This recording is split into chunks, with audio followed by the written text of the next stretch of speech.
this situation is confronting you. Those are your emotional figures. So dapat, makalanta kung ano mo siya. And another is external self-awareness. It's understanding how others perceive you. You only understand this if you solicit feedback from other people. And how your actions affect your relationship with other people. Diba? The way you behave, the behavior that you manifest. There comes a reaction from other people.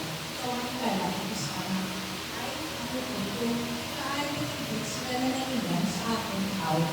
You would think twice na dapat and handle internally why your friends don't like you anymore. What are the behavior that you manifest na hindi siya would be not socially acceptable. Pero para sa imo yan, it's okay. But for others, the way they react to the situation, to your reaction to the situation, is a different thing. Okay.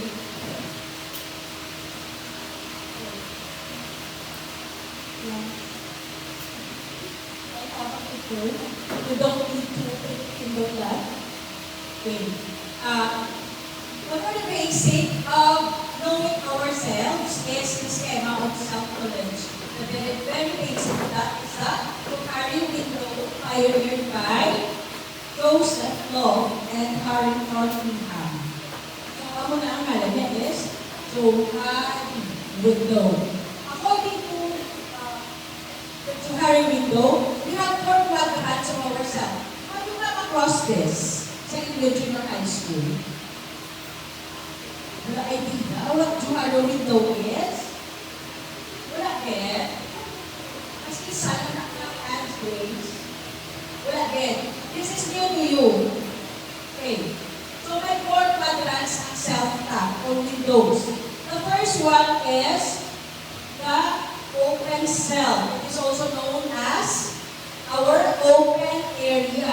Our free area, the free cell, or the arena. Arena ko parehas naman kahalampang kamudiratanan and others really see what you are doing and they can give feedback to you. So what's that about? It's information about you that both you and others know. Alam mo at alam ng ibang tao tungkol sa iyo. So that's it. Know to self and know to others. What are these? These of course are basic information about yourself. Sino kayo? Your name, where you live, how many brothers and sisters do you have, what's the name of your parents, what siblings in the family, you are related to this one, these people, and you go to school where, what is your course, mano na siya ang inyong komunidad. They don't know those basic information about yourself. And of course, they know kung ano mga skills mo, yung talents mo. At the same time, your observable behavior. That people would say, ay, na siya yan, sitada, na siya yan, hindi kaya mga nagdalig sa iya, kada. So that's it. They observe how you behave or interact with people. And then, our acknowledge strengths and your skills. And you really understand deep within yourself what are your talents, the things that you are good at, what are the statics, things that you have in yourself, your strength, and your publicly shared beliefs and values, or the principles in life that others will know. Kabalo sila. That you really keep up to that naman. That she is a person who is very honest. So honest is the best man, sige sa iya. And she never cheats in the exams or the quizzes. Okay? The value that person holds on is integrity and honesty. So nakita na sa iba. The second is our blind self or the blind area or blind spot. Why do we call it a blind spot today? Because these are not known to you. Hindi mo alam, but alam ng ibang tao sa iyo. Why don't you know it? That people would say, nahina siya, huwag na siya. Hindi na siya, sitada na siya. So the thing that they manifested behavior that is in you, they observe in you, it's manifested. But at times, we can see that.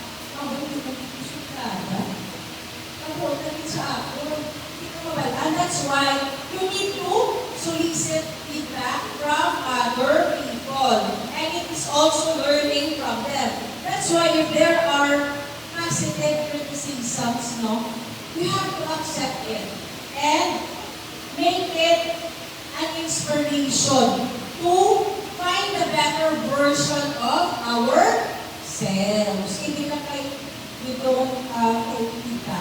Ay, hindi yun, pwede ko kaya kumitaran. Ay, kung na, kita ko kumitaran ko saka ko na pamatasan. So that's not.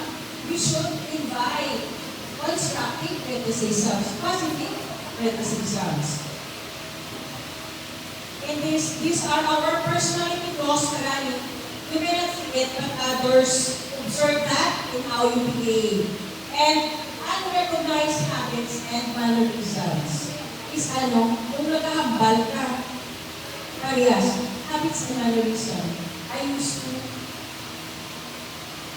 kung baga ka, yung mobile sa akon, kalibot-libot, na, or yung others may have that mannerism na maghambal ka lang, but today sleep. Ay, okay. Yes, na. Traits ulit. Or the pause. It's a habit or mannerism. Clear biting is a habit or mannerism. But at times, as a person, you don't know that. But others see that manifest behavior in you. And may mga strengths we do have our strengths and talents hindi ka nakita, that only others see that in you. Diba? In group works, group activity during your classes, a classmate may have observed